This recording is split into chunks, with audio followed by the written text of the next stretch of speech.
The year is 26 Anno Domini. Cleopatra is dead, and a long reign of Egypt's might has entered its twilight years. The Roman eagle and Parthian lion eye each other warily, hoping to gain dominance over the Fertile Crescent in their rivaled goals of world domination. The three wise men have gone missing, and the fellowship of archdemons are on the hunt for the one called Messiah, who is said to be destined to save all mortal kind from sin. Our story centers on the region known as the Middle Kingdoms, comprising northeastern Egypt, the modern-day Levant, and the borders of the Parthian Empire, which would be western Iran.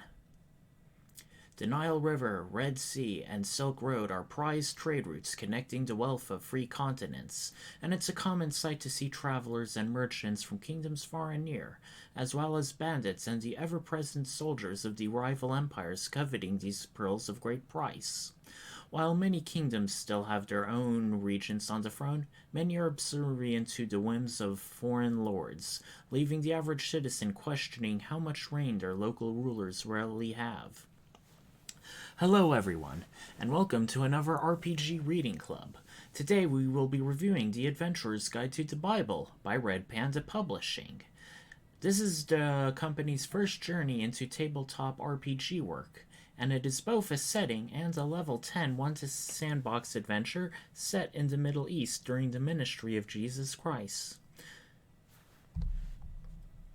The Abrahamic religions have left a major mark on human history, and of course it's going to be touching all sorts of art and fiction.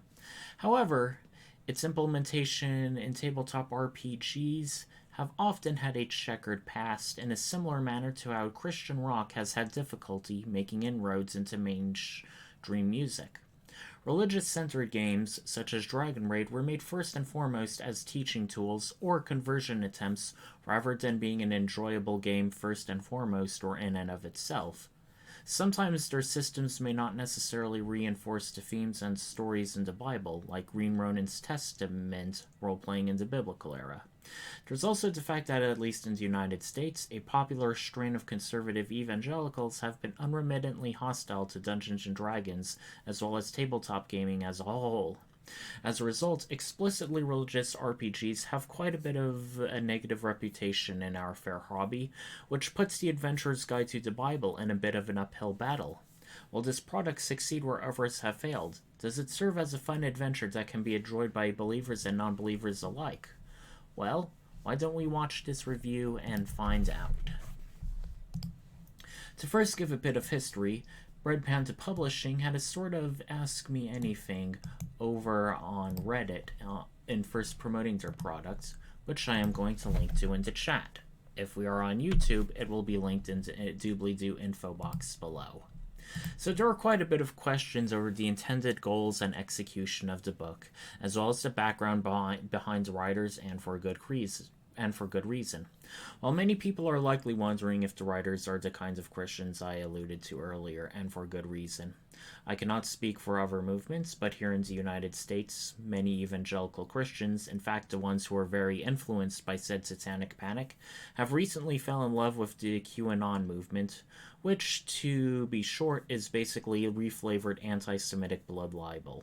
While the writers, and of course this is not to mention many fundamentalist Christians being very, very anti-gay, or complaining about love thy neighbor, but then making up conspiracy theories about immigrants. There are many, many negative examples of people using Jesus' words for all the wrong things, and many people, especially in tabletop gaming from the satanic panic and other things, have an understandable reason why they'd be wary of them. While the writers don't really wear their politics on their sleeves, though, there are hints that they are leaning towards the more progressive kinds of Christianity, which has been asked and answered in their Reddit thread. For instance, in the introduction and GM advice, the book talks about the use of contact warnings to introduce you to the group in order to avoid triggering past traumas. In their Reddit interview, Red Panda mentioned that many Christians have use religion to further anti-Semitism, so they reached out to various Jewish gamers in order to avoid even inadvertently repeating the harmful rhetoric used against such people. For the most obvious example, the Adventurer's Guide does change around the Pharisees. While the Bible portrays the Pharisees as the ultimate hypocrites and everything wrong going on in Judea, the Adventurer's Guide there portrayed more neutrally, as are the other major Jewish denominations at the time. This is not necessarily to say that they were morally perfect, but also the fact that in both actual history and in Jewish perceptions of the Second Temple era, that the Pharisees were a more mixed group than being like the overtly sinister and evil group that they are portrayed as in the Bible. There are, of course, other smaller things which would be seen as quote-unquote woke in more modern conservative circles, like acknowledging the Middle East cultural diversity and how the Silk Road network, along with military conquests and diasporas, have moved around large groups of people to influence and be influenced by other cultures. The setting more or less makes use of the default 5th edition Dungeons & Dragons rules, albeit with several changes. For instance, Greek is used as a common tongue, while other contemporary real-world languages are used in places of the fantasy ones like Dwarven and Draconic. Certain equipment is either removed or altered in fitting with the technology common to the time. For instance, crossbows are only common in China, and even then they are state-of-the-art technology, while plate armor is renamed Roman segmentata. Magic is considered to be an interconnected energy force that is neither truly good nor evil, but in some cases can be granted by God as miracles to his prophets, or obtained through inborn talent or via demonic influences. In terms of cosmology, the setting is predictably Christian, for there is only one God, and Jesus is his Son.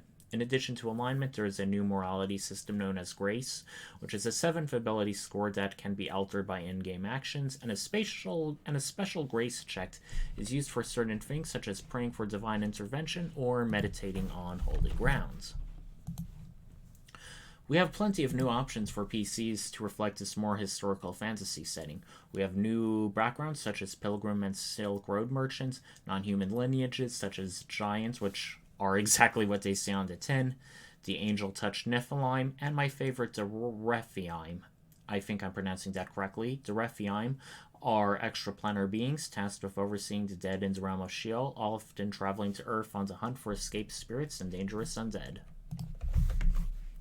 There are 9 new subclasses, too, and barring 2 odd ones out, they all have some form of explicit biblical imagery or influence. For example, Circle of the Baptist Druids use water as a sacred element, and can grant powerful benefits to people they baptize with the effects specific on notable bodies of water in the setting, such as the Jordan River or the area where Moses parted the Red Sea. Whereas the Order of Magi are Zoroastrian wizards who can learn future events by watching the stars. They have a special omen die they can roll to empower Mamburbu, which can be added to certain rolls, store extended spell slots, ask the DM a yes or no question, and so on. As for the 2 subclasses which do not feel explicitly biblical, they are the Spartan for fighters and the Vanguard Conclave Rager. The Spartans are very obviously spear and shield fighters who fight well in groups with buffing battle cries, while Vanguard Rangers are part of an order of Silk Road merchants who gain magical powers from a diverse array of odd encounters of the supernatural. Truth be told, the new PC material is hit or miss for me. The new backgrounds, the Baptist Druid, and the Spartan Fighter have features which are directly useful in the published adventure, such as helping reward PCs who go around exploring, which is in line with the adventure's sandbox setup, or class features which remove negative mental conditions, which are commonly used by the fiends and other boss battles of the adventure. However, there are some weak options, like the Giants being a one-trick pony of a race, as well as having a debilitating feature that they cannot enter towns, as in the guards won't let them through, rather than being physically unable, unless they or a party member passes a charisma skill check.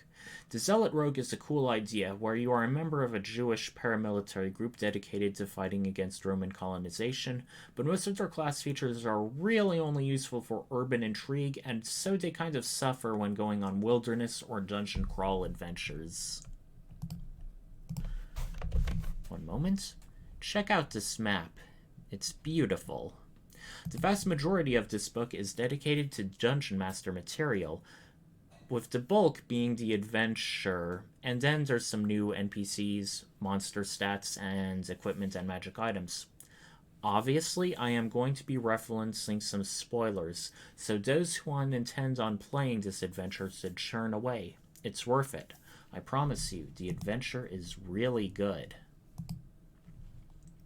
Now, the adventure part of the Adventurer's Guide to the Bible is an open-ended sandbox adventure with a central plot, but there are plenty of mix and match material that allows for a lot of player agency, with some DM-friendly tools to ease the burden on the person running it.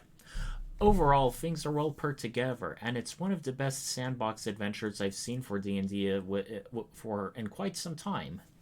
There's a lot of optional areas and encounters with their own events and rewards, and there's enough diversity so that adventures don't feel too combat heavy or too one note or too predictable.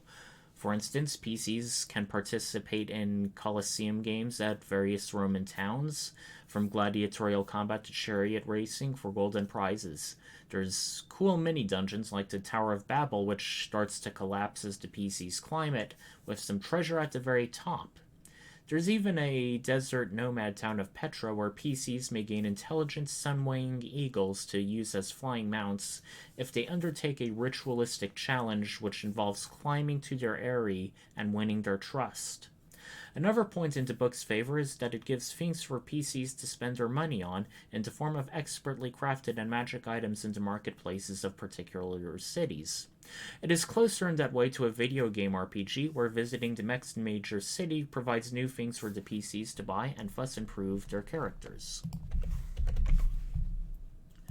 Hold on one moment. I need to wet my whistle.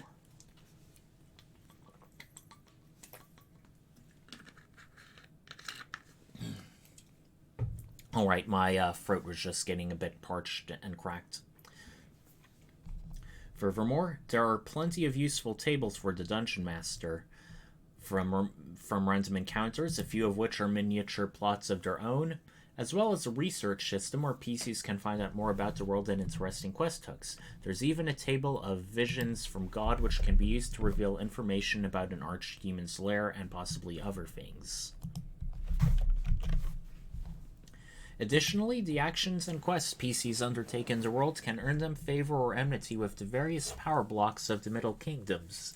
There are 12 factions in total, from a diverse array of geopolitical organizations such as the Roman and Parthian empires or the Kingdom of Sheba, and there's more specialist organizations such as the Spartan mercenaries, the Skiritai, or the Silk Road Merchants Consortium known as the Society. Beyond just DM judgment, the adventurer calls out certain times when a quest or action may shift a faction's standing, and being allied or hostile can give the parties unique benefits or complications as a result of their deeds. All of this material helps to make the adventure feel packed and lived in, as opposed to a bare-bones and static realm that some sandbox adventures all too often end up as. As a result, a campaign in the Adventurer's Guide to the Bible can be plausibly played in many different ways, even if going by the book, which is a huge strength in its factor. Now, the main story of this sandbox, as it were, is that the three wise men, Zoroastrian magi famed in learned circles, have gone missing, and just as importantly, they bear knowledge about a mysterious figure known as the Messiah who can rid the earth of evil. Satan is rightly fearful of this prophecy, and has sent 7 of his best archdemons who represent different aspects of sin to hunt down and kill the Messiah. The PCs will end up arrayed against their plots and the pawns in the shadow of the beast cult. In fact, slaying an archdemon is the most common means of leveling up, as the Adventurer's Guide uses the milestone system of leveling. While the very beginning and end of the campaign is a bit railroaded, everything in between is much more open-ended. Each wiseman has his own related quest in relation to being found, along with appropriate rewards, and each archdemon has occupied a certain realm or city in which their favorite sin is negatively influencing its people. Some of these archdemon battles take place in pretty cool locations, such as a raised tier in the Hanging Gardens of Babylon, where they're fighting Beelzebub, the archdemon of sloth, or underneath the pyramids of Giza, fighting Mammon and her great treasure hoard.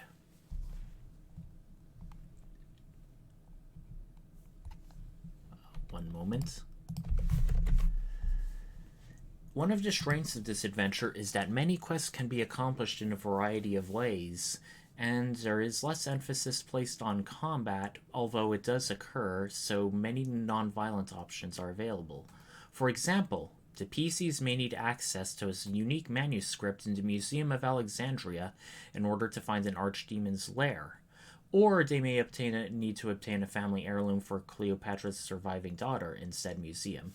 The museum's floor plans, its treasures, and security and rooms are all detailed, and PCs can pull off a classic heist, find some blackmail material on its curator where he's misappropriating funds in the ledger, or otherwise just bust into the place and act like demented murder hobos to get what they want.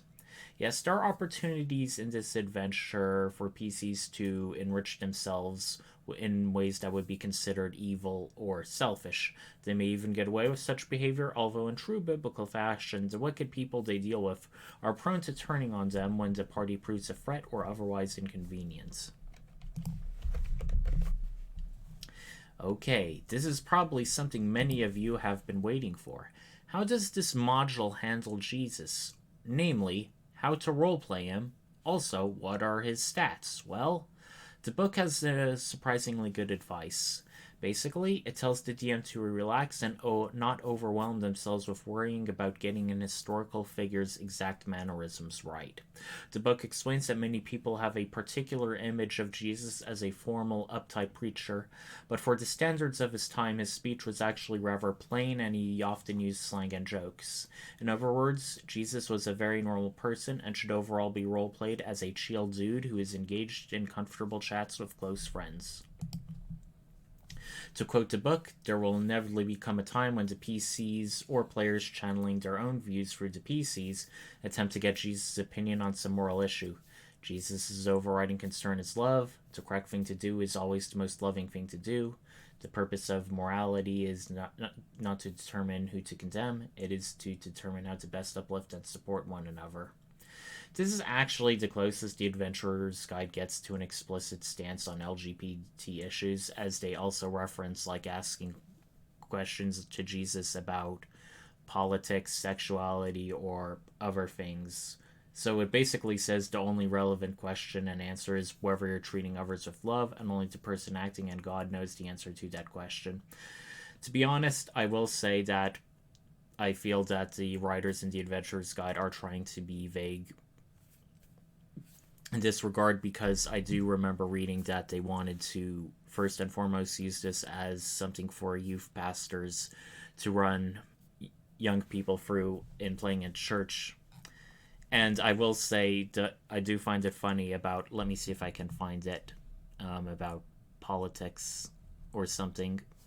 But basically, Jesus did talk a lot about politics and other societal problems. Look, fuss, any question about sexuality, war, immigration, politics. I mean, I'm pretty sure Jesus was very explicit on some things, particularly about just as we were refugees in Egypt, so too might you meet other outcasts or refugees, and to treat them as how you'd want to be treated. But going further than that, for stats for Jesus, stat-wise, Jesus is physically a commoner, which basically would make him one of the most weakest NPCs in the entire RPG. However, in terms of mental and magical abilities, he is pretty much beyond such petty concerns as rolling a d20 or success or failure. There's a list of sample spells he can use with appropriate biblical verses to read them in action, along with general advice to avoid placing him in combat scenarios. I will say I am a bit disappointed that the famous scene where he chases the moneylenders out of the Second Temple or the Temple Mount doesn't happen in this adventure, which would be really fun for PCs to participate in, I do have to admit. While their relationship may change depending on how the campaign plays out, it is expected in this module that the PCs will have an amicable relationship with Jesus and his apostles. They may even get a chance to join his ministry, which honestly is handled as off-screen downtime, as a lot of things he does doesn't translate well to dungeon crawling action. However, the penultimate adventure is centered around Jesus' crucifixion, which, in a blatant change from the prior module, places the PCs firmly on the railroad tracks. In short, Jesus is fated to die at the hands of humans, at which point he can atone for humanity's sins, which will drastically weaken the hold the archdemons have on Earth. This will thus make the remaining archdemons, if any, mortal, and thus can be permanently banished once they're vanquished in combat. The adventure has a skill challenge where they help Jesus with moral support against Satan's tiring vision in the Garden of Gethsemane, but over that, the Roman authorities capture him and sentence him to death, and it's presumed to go on like that without PC intervention. While the book does talk about how the party may valiantly attempt to save him, or heck, even somehow cause his death, his sacrifice is a pivotal plot point, and it suggested for GM to have a chat with their players about this. Now, going beyond the adventure, the book also has a healthy heaping of new magic items, NPCs, and monster stats, a lot of which are drawn from the Bible or relevant historical and folkloric writings. An interesting thing to note is that a lot of these quote-unquote magic items are merely expertly crafted gear unique to particular cultures. For instance, Egyptian-made armor removes the penalty on stealth checks if it's medium or heavy, while Roman gladii are carried by centurions and function as +1 short swords or long swords. They're historical relics that serve as great prizes for parties during certain adventures and encounters, such as the Sword of Alexander the Great, which can spend charges to reroll a failed ability check, attack, or saving throw. There are also the prophetic stones of Thumin and Urim, which, when reunited, grant the bearer powerful insight. The book does pad its page count a bit with repeated entries from the SRD for items and monsters which appear in the module, which honestly isn't to my taste. There's a lot of monsters and NPCs too, which range from mundane animals and character types to unique archdemons and other famed entities. Sadly, there are quite a few errors in the stat blocks, notably calculations of bonuses not adding up right. For instance, take the Guardian Angel down here, who has really high history and religion bonuses in spite of having no intelligence modifier, and judging by their CR, they would only have a proficiency bonus of 2. Another example for it would be the CR08 axe, which has a powerful horn attack that deals 2d4 damage or 5 on average, whereas most CR0 enemies often deal 1 damage at most or are completely harmless. On the plus side, there is a great collection of enemy types which flesh out the setting to make it distinct from typical D&D fantasy. The 7 archdemons are really cool, and their fights, in addition to taking place in dramatic locations, as I mentioned before, also follow boss mode logic, where they have an initial human form as a disguised simulacrum, which, when defeated, makes them transform into a more powerful demon as part of a second phase. They have special attacks, legendary, and lair actions in line with their favorite sins, which helps reinforce their themes during the fight. For example, the Buried Queen, the Archdemon Mammon of Greed, can induce greed, which causes characters to irrationally covet an object they see, can teleport within her treasure pile, and of course more mundane things like a scorpion sting and spellcasting. Now, one thing that is really unique to the Adventurer's Guide to the Bible is this. The writers have put a lot out of love and care into this work, and this nifty little appendix shows off their research credentials. Not only does it cover virtually every character, location, creature, an item of importance in the adventure, they have special icons to show if it was in the Bible itself, along with appropriate chapter and verse, if it was present in other ancient writings around this time period, secondary source material like archaeological evidence, or the use of creative liberties on the part of the authors. I really like this, as I don't often see this kind of stuff in tabletop RPG products beyond like a single small bibliography. This shows that Red Panda Publishing were taking themselves seriously. In conclusion, I find myself greatly impressed with the Adventurer's Guide to the Bible. They had some very high expectations they needed to go over, particularly for a first-time publisher, and I'd say they managed to pass with flying colors. They threaded the needle between having an enjoyable D&D adventure on one hand, and on the other, made an authentic feeling historical fantasy drawing upon Christian themes in a manner that even non-believers can find appealing. The sandbox events and locations are top quality, hitting on a variety of diverse encounter types and dungeon crawls, and I can see myself running this campaign for an extended period of time without having to heavily resort to homebrew or pulling things out of thin air as a result of the adventure not covering something. That being said, I do have my criticisms. There are aspects of this book that can use some more editing, such as oddly calculated stats for enemies and NPCs, mistakes made in sentence grammar, and questionable balance of several subclasses and spells. There are also parts of the adventure that will need work to handle for quite a bit of gaming groups. The Archdemon of Lust, for instance, hits on quite a number of pretty triggering topics for a wide variety of people. I also outlined earlier the railroaded nature of the Way of the Cross adventure towards the end. But all in all, I heartily recommend this book as one of the most innovative third-party D&D source books to come out in quite a while.